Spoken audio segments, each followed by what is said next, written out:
Bismillah, tawakkaltu 'alallah, la haula wala quwwata illa billah.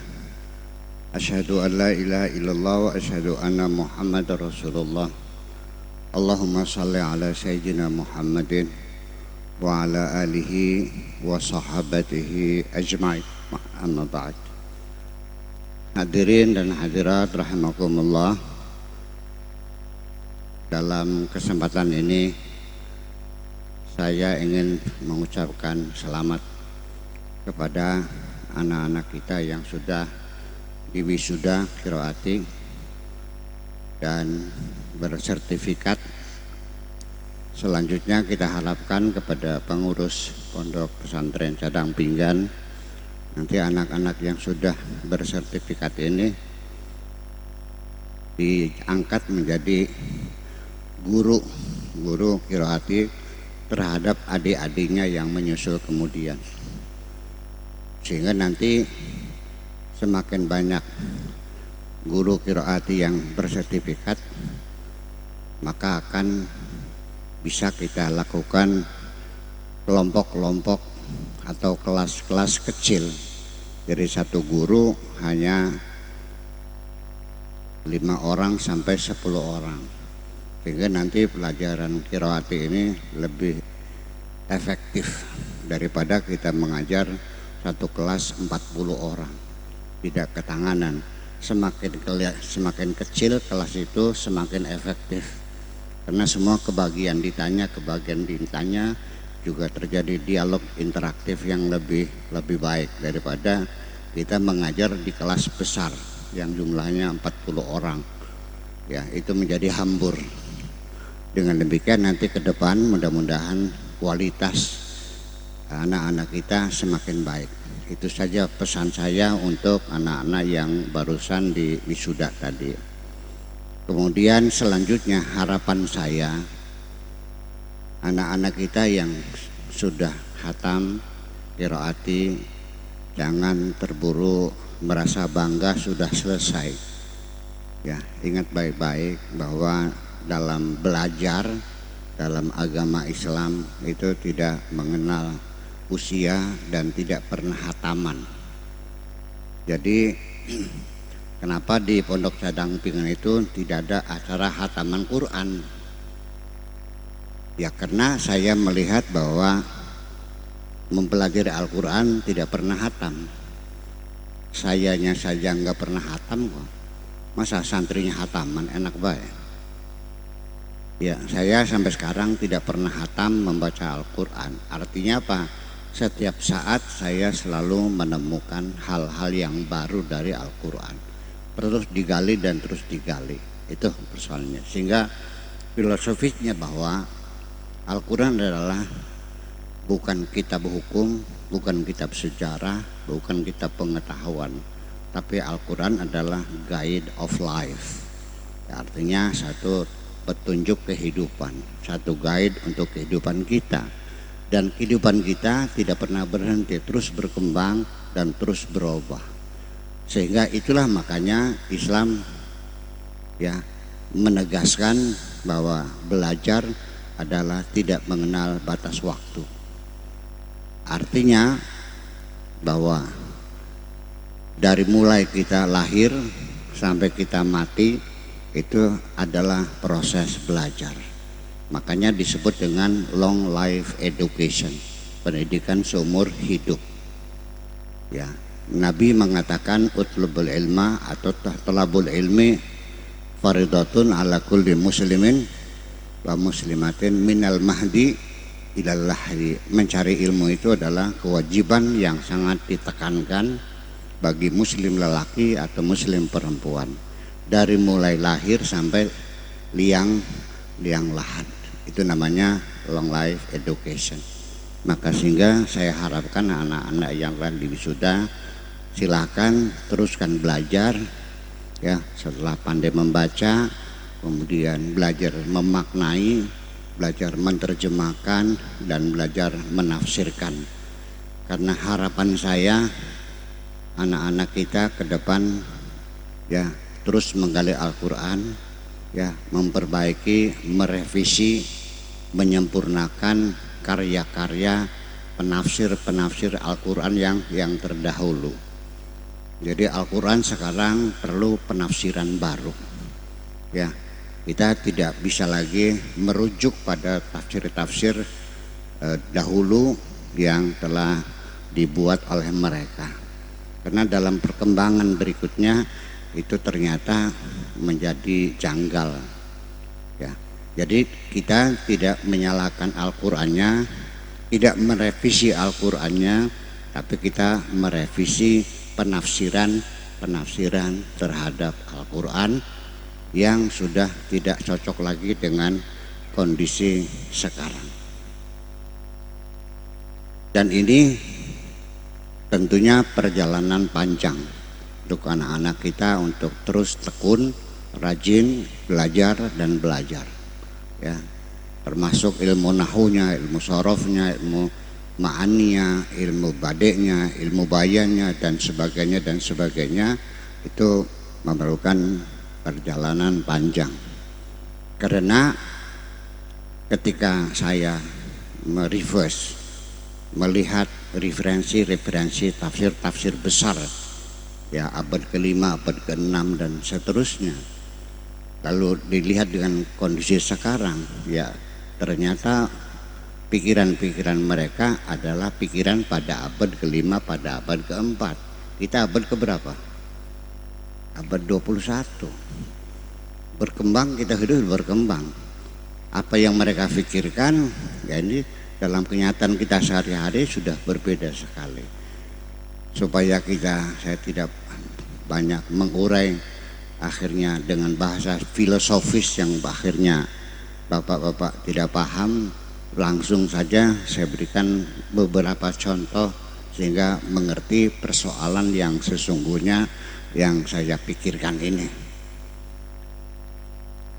yaitu setiap hari kita atau setiap saat kita sering mendengarkan para mubalik kita berbicara tentang keistimewaan agama Islam, sholihun fi kulli zaman wa makan, yang relevansinya di segala tempat dan di segala zaman, berlaku kapan saja dan di mana saja. Lalu muncullah firman Tuhan, dalilnya yaitu bahwa Kanjeng Nabi Muhammad itu diutus ke alam dunia ini semata-mata hanya untuk menyampaikan rahmat kepada makhluk alam semesta. Wa ma arsalnaka illa rahmatan lil alamin. Pengertian alamin dalam pikiran saya dan pikiran mubalik yang berbicara di atas mimbar sehari-hari, Islam adalah rahmatan lil alamin. Tetapi ketika kita lihat kitab-kitab tafsirnya yang diproduk pada abad ke-4, abad ke-5 dan seterusnya, seperti tafsir Tobari, tafsir Ibnu Katsir, ternyata tafsiran mereka begini mengatakannya, wa ma arsalnaka, kami tidak mengutus kamu illa rahmatan lil alamin, kecuali memberikan rahmat kepada alam semesta, kepada seluruh umat manusia. Jadi Nabi Muhammad adalah merupakan rahmat untuk seluruh umat manusia. Betul begitu? Dalam pikiran kita begitu kan? Tetapi ketika saya baca kitab-kitab tafsir kunonya itu sebagai referensi tentang Al-Quran, seperti di At-Tabari, Ibnu Katsir dan sebagainya, ternyata mereka menafsirkannya lil alamin di sini bukan seluruh umat manusia, tapi maknanya lil muslimin. Di sini ada tafsiran sini pemahamannya adalah eksklusif, bahwa yang mendapat rahmat Allah itu adalah umat Islam, non muslim tidak mendapatkan rahmat. Itu yang terjadi dan saya kecewa. Ya, kalau kita buka kitab-kitab referensi lama seperti itu. Ya, jadi artinya eksklusif, yang dapat rahmat hanya umat Islam, sehingga yang non muslim disebutnya kafir dan tidak dapat mendapatkan rahmat. Bayangkan. Ya, ini satu Saya buka kata kuncinya biar paham semuanya. Ya, jadi jangan kita dengar mubalik bicara tapi tidak dibaca referensinya. Ya ngalor ngidul ya berbicara Nabi Muhammad diutus ke alam dunia untuk membagikan rahmat kepada seluruh umat manusia lil alamin. Dalam kitab tafsirnya al alamin adalah muslimin, orang-orang Islam.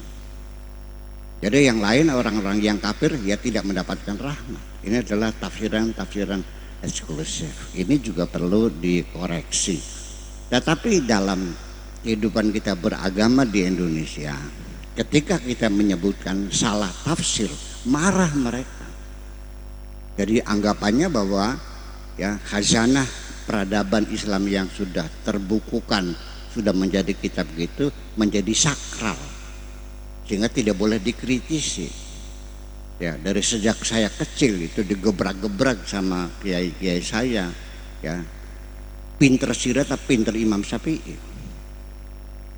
Ya, artinya pinter kamu apa pinter Imam Syafi'i? Ya, saya jawab ya pinter saya dong, bulat ya ayo. Ya seperti itu. Kemudian kita juga pernah mendengar para mubalik menyampaikan firman Tuhan yang artinya bahwa Islam adalah agama universal. Islam yang mengakui keberadaan bangsa-bangsa. Martabat seluruh umat manusia adalah sama di sisi Tuhan. Kan begitu para mubalik itu, hebat kan? Lalu keluarlah dalil qala ta'ala wa ja'alnakum syu'uban wa qabaila lita'arafu inna akramakum 'indallahi atqakum. Yang artinya kami telah membuat umat manusia ini bersuku-suku dan berbangsa-bangsa. Ada bangsa India, bangsa Persia, bangsa Arab, bangsa Indonesia, bangsa Jepang. Tujuannya apa? Allah membuat berbangsa-bangsa lita'arafu, untuk saling bekerja sama, membangun kemakmuran bersama di dunia. Ya, menjaga keamanan dan stabilitas. Ya, meningkatkan kesehatan dan pendidikan. Kerjasama antar bangsa-bangsa adalah gagasan umat Islam. Indah enggak? Indah enggak? Indah enggak? Indah. Tetapi ketika saya baca tafsirnya bahwa lita'arafu, untuk bekerja sama adalah bekerja sama sesama umat yang beragama Islam. Artinya dengan non muslim tidak perlu ada kerjasama. Ngeri enggak? Ngeri enggak semacam ini? Nah, ini tafsirnya seperti itu. Dan nggak bisa dihapus karena sudah tercetak terbagi seluruh dunia. Nah alasannya lita'arafu bainal muslimin itu adalah karena ayat itu dilanjutkan inna akramakum 'indallahi atqakum, yang paling mulia di antara kamu terhadap Allah adalah yang paling bertakwa.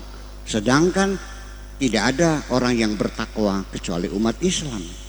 Agama lain tidak ada yang bertakwa. Bayangkan, itu tafsirannya. Barangkali saya menfitnah, silakan dibuka kitab tafsirnya, ya, diuji kebenarannya. Jadi artinya banyak penafsiran-penafsiran yang eksklusif yang sudah kadaluarsa, yang nanti anak-anak kita yang akan melanjutkan. Syukur-syukur nanti di kemudian hari kita menghasilkan tafsir ala Indonesia. Amin. Kan seperti itu.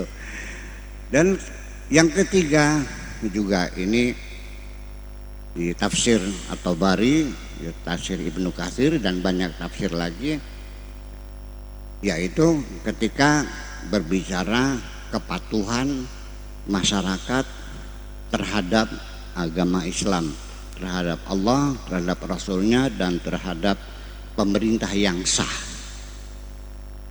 Di situ diuraikan dalam kitab-kitab tafsir bahwa kita sebagai umat Islam itu diwajibkan mentaati Allah. Ati Allah wa atiur rasul wa ulil amri minkum. Di tafsirnya diterangkan bahwa kita wajib mentaati segala perintah Allah. Kita wajib mentaati segala larangan Allah. wa ati'ur rasul, dan taatilah Rasulullah. Ati Allah, mentaati Allah. Wa ati'ur rasul, dan mentaati Rasul. Di situ kenapa tidak diatafkan saja? Kalau ataf itu artinya akan membawa makna yang matuf alaih. Jadi ati Allah wa rasulah itu cukup. Tetapi kenapa mesti diulang ati Allah wa ati'ur rasul? Tetapi ketika wa ulil amri minkum tidak diulang kata wa ati'unya. Nah, itu berarti artinya bahwa mentaati Allah adalah mutlak, independen, dan mentaati Rasul adalah mutlak, independen. Artinya apapun yang Allah perintahkan, apapun yang Rasul perintahkan, kita wajib mentaati. Oleh karena wa ulil amri itu tidak diulang wa ati'unya, jadi maknanya mentaati pemerintahan yang sah itu bersyarat, yaitu ketika pemerintah itu memerintahkan kita sesuai dengan perintah Allah dan perintah Rasulnya. Kalau tidak sesuai maka kita tidak wajib mentaatinya. Ini sangat berbahaya sekali bagi negara kita ini. Bayangkan mentaati pemerintah bersyarat, artinya mementahkan persoalan, membuatkan pemerintah kita bisa goyang. Kalau umat Islam mentaati pemerintah bersyarat, ini perlu dicatat. Ini ada Pak Tentara ini, tolong dicatat dengan baik. Bayangkan kalau fatwa-fatwa agama semacam itu, mentaati pemerintah yang sah dan legal itu bersyarat, kayak apa? Jadi artinya begini bersyarat tuh, kalau pemerintah yang sah menyuruh kita sesuatu apabila bertentangan dengan hukum Allah dan hukum Rasulnya, tidak wajib mentaati. Itu ketika pemerintah melarang sesuatu yang tidak dilarang oleh Allah dan dilarang oleh Rasulnya, maka kita tidak wajib mentaati larangan pemerintah. Bayangkan apa tidak kacau balau negeri ini. Dan ini terjadi dualisme dalam pemikiran kita. Ya Pak Edi, ini kepala SMA, tolong nanti disampaikan kepada orang lain apa saya sampaikan supaya kita bersambung. Ketika rakyat kita ini mentaati pemerintah yang sah itu bersyarat, bisa ambruk negaranya, terjadi kekacauan di mana-mana, dan itu terjadi. Jadi kalau pemerintah melarang sesuatu sedangkan tidak dilarang oleh Allah, tidak wajib ditaati. Ketika negara memerintahkan kita sesuatu, kalau tidak diperintah Allah dan Rasulnya tidak perlu ditaati. Berbahaya nggak kira-kira? Berbahaya nggak? Oke. Pemerintah melarang kita untuk mengekspor burung cendrawasih. Pernah dengar ya, larangan ekspor cendrawasih. Kenapa? Untuk melindungi satwa yang semakin langka. Dalam pikiran kita umat Islam, secara sembunyi-sembunyi tetap mengekspor burung cendrawasih karena tidak dilarang oleh Allah dan Rasulnya. Larangan negara bisa dilawan, bisa diabaikan. Kalau ketangkep dia mengekspor cendrawasih, masuk penjara enggak? Masuk penjara enggak? Nanti di akhirat masuk neraka enggak? Masuk. Karena mentaati pemerintah itu adalah syariat. Paham kan? Saya ulangi, mentaati pemerintah adalah syariat. Ini yang terjadi.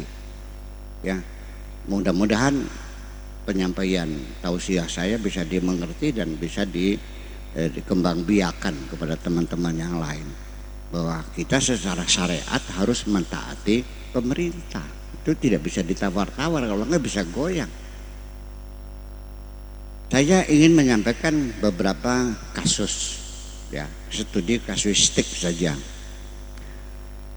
Seringkali atau sering berulang-ulang ada orang datang berkonsultasi kepada saya, Pak Kiai, suami saya sudah mengucapkan talak. sira tek pegat, kamu saya cerai. Tanya, ini sah enggak perceraiannya? Saya bilang tidak sah. Lah, kata Pak Kiai itu sah, karena laki-laki punya hak mutlak untuk menceraikan istrinya kapan saja dan dengan cara apapun, sekalipun dengan bergurau, kamu saya cerai ya, bergurau itu jadi. Di dalam kitab fikihnya seperti itu, bahwa perceraian ada di mulut lelaki, kapan saja jatuh talak sah, dan sudah diucapkan 3 kali, berarti tidak boleh rujuk lagi. Apa yang terjadi? Cerai, bercerai, karena putusan kitab fikihnya itu sah cerainya dan tidak bisa rujuk lagi. Saya kecewa sekali. Saya bilang bahwa undang-undang perkawinan atau undang-undang pernikahan di negeri kita ini mencabut hak mutlak lelaki menceraikan.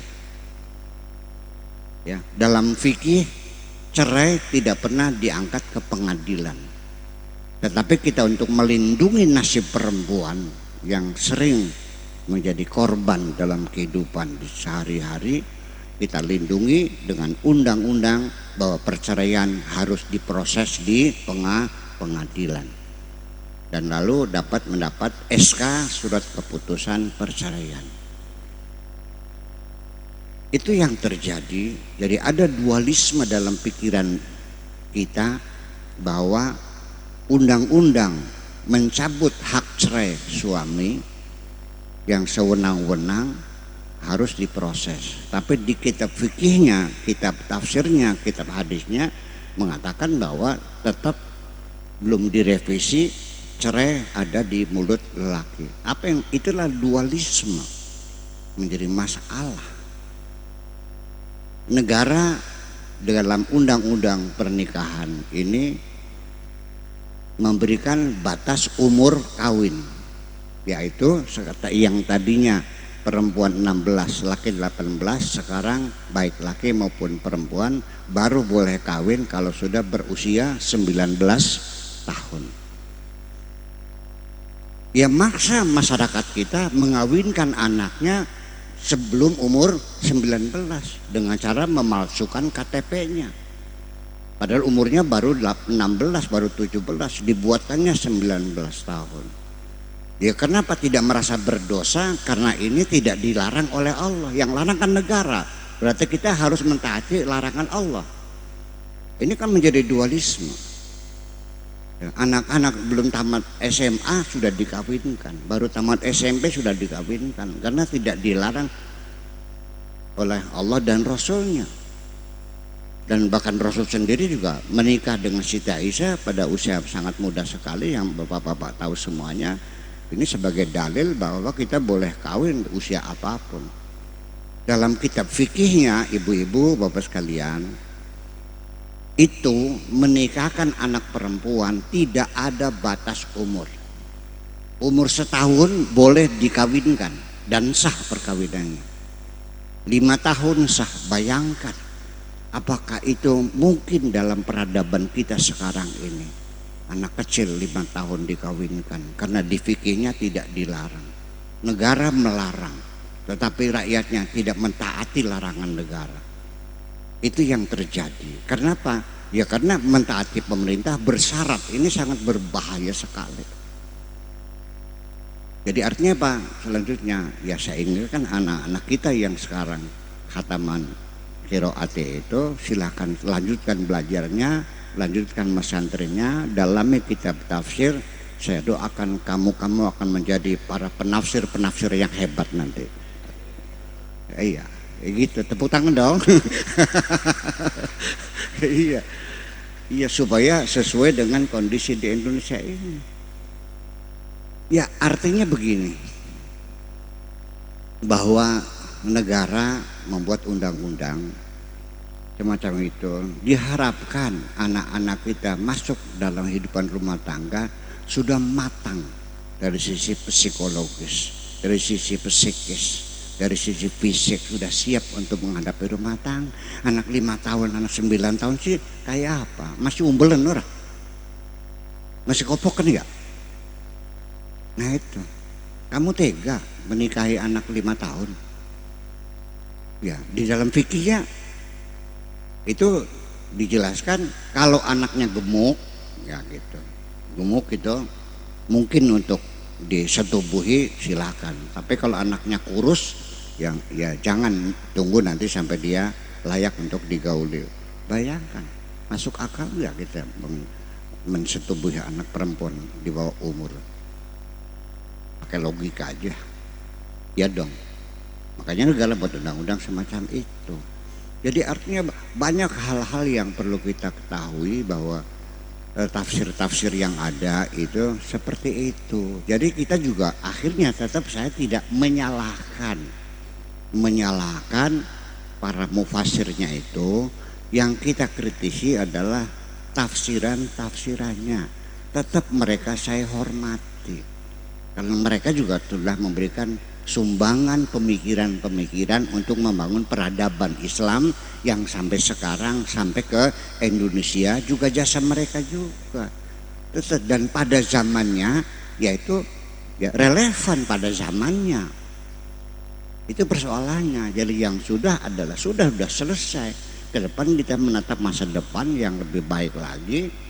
Sebab bagaimanapun juga kekokohan negara, kekokohan pemerintahan, ditaatinya pemerintah yang sah oleh seluruh bangsa ini akan mencerminkan ya akan mudah kita membangun kondusivitas, keamanan, ketertiban, persatuan dan sebagainya. Nah kalau mentaati pemerintah bersyarat ini kan menjadi berbahaya, sangat berbahaya. Ya, dan kitab-kitab tafsir itu sudah disakralkan oleh kita seolah-olah sudah permanen berlaku sepanjang zaman. Kita tidak bicara Al-Quran, bicara tafsir. Nah ini yang perlu kita ketahui semuanya. Jadi banyak hal-hal yang perlu kita cermati bahwa setiap apa saja yang diperintahkan oleh pemerintah yang sah itu bersyarat kita lihat dulu Allah melarang atau tidak. Kalau Allahnya melarang ya berarti kita taat pada pemerintah.